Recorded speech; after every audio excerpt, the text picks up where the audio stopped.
When you think of coffee, what's the first name that pops into your head? For millions of us, it's Starbucks.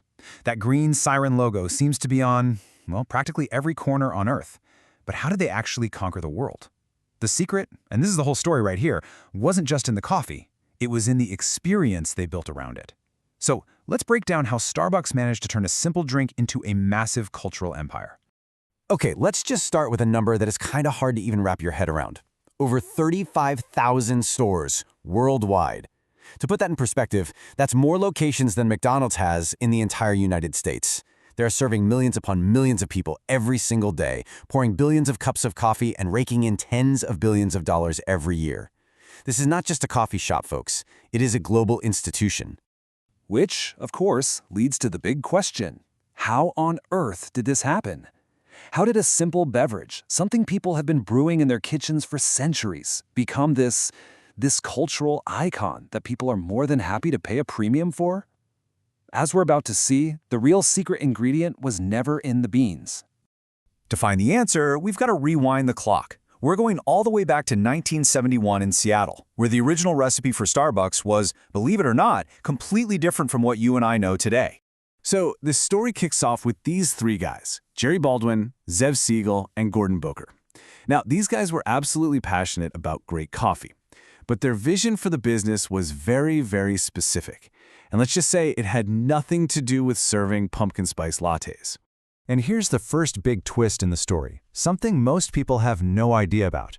Forget frappuccinos, forget lattes, forget even a simple brewed coffee to go. The original Starbucks was basically a specialty store for coffee fanatics. You went there to buy amazing, high-quality coffee beans and all the fancy equipment you needed to make the perfect cup at home. And for years, that was the whole business model. They weren't serving drinks at all. The business was doing okay. It was small, it was local, and honestly, it probably would have just stayed that way. But everything, and I mean everything, was about to change because of one new hire. His name was Howard Schultz, and his vision was about to completely rewrite the company's destiny. Okay, so this is where the story really takes off. This is the moment that sparked the entire revolution. Schultz's journey didn't just lead him to a new job in Seattle. It took him all the way across the Atlantic, where he stumbled upon an idea that would completely redefine what a coffee shop could even be. So, it's 1983. Howard Schultz is on a business trip to Milan. He's walking around and he steps into these little Italian espresso bars.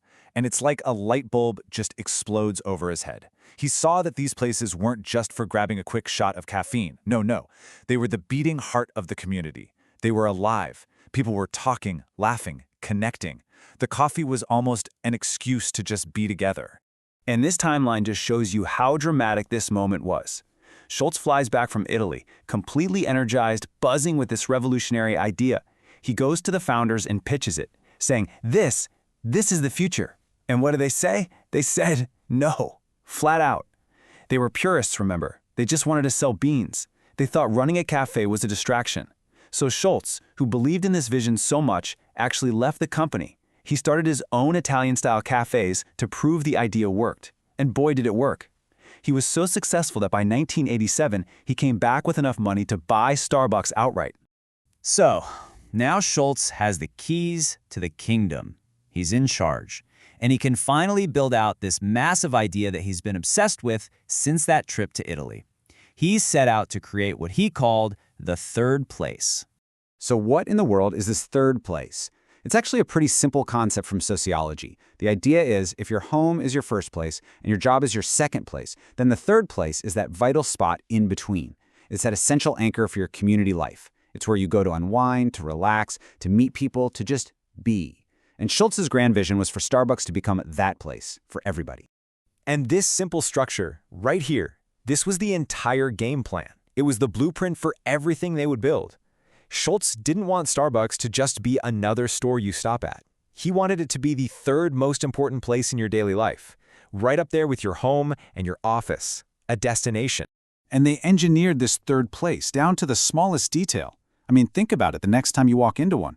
The comfy armchairs that just invite you to sit down with a laptop or a book, the warm, soft lighting, the specific kind of music that's always playing in the background, even the baristas who are trained to be super friendly and try to remember your name. None of this is an accident.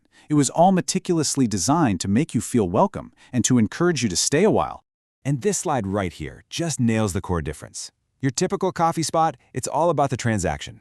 Get your coffee, pay your money, and get out. Quick and efficient. But Starbucks, they flipped the script completely. They made it all about the experience, the atmosphere. They weren't selling a commodity anymore. They were selling an affordable luxury, an environment. And that is why we're willing to pay $5, $6, $7 for a latte. You're not just buying the drink. You're kind of renting a comfortable space in that third place. So they've got this winning formula. It's working like a charm. What do you do next? You hit the gas. Hard.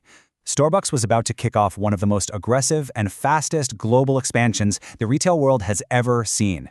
With that third-place model perfected, Starbucks went into absolute hyperdrive. Through the 90s and 2000s, they were expanding at a pace that was just breathtaking, sometimes opening multiple new stores in a single day. First, they covered the US, and then they went global. And this list of their top markets just shows you how wildly successful that strategy was. Let's just talk about China for a second, because it is such a fascinating story. You've got a country that has revered tea for thousands of years, so how in the world do you get them interested in coffee? Well, Starbucks didn't just sell coffee. They positioned themselves as an aspirational, modern, Western lifestyle brand. They built these huge, luxurious stores that became status symbols. It was a place to be seen, and it worked like a charm. China is now one of their most crucial markets. But, the world keeps changing. And so the idea of the third place had to change with it. To stay on top, Starbucks knew they had to extend that special experience beyond their physical stores and into the digital world. You could almost call it a fourth place, and it lives right on your phone. The Starbucks app is so much more than just a way to pay.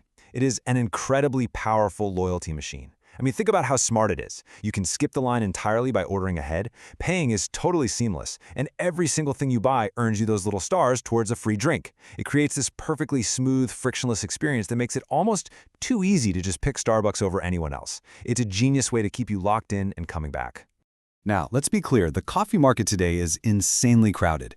You've got giants like McDonald's and Dunkin' fighting on price and speed, and then you have thousands of amazing independent coffee shops. But even with all that competition, Starbucks still dominates that premium space. And why is that? Because while everyone else is selling coffee, Starbucks is still selling the experience. And that powerful brand identity is just incredibly difficult to compete against. So when you boil it all down, what's the big lesson from the Starbucks story?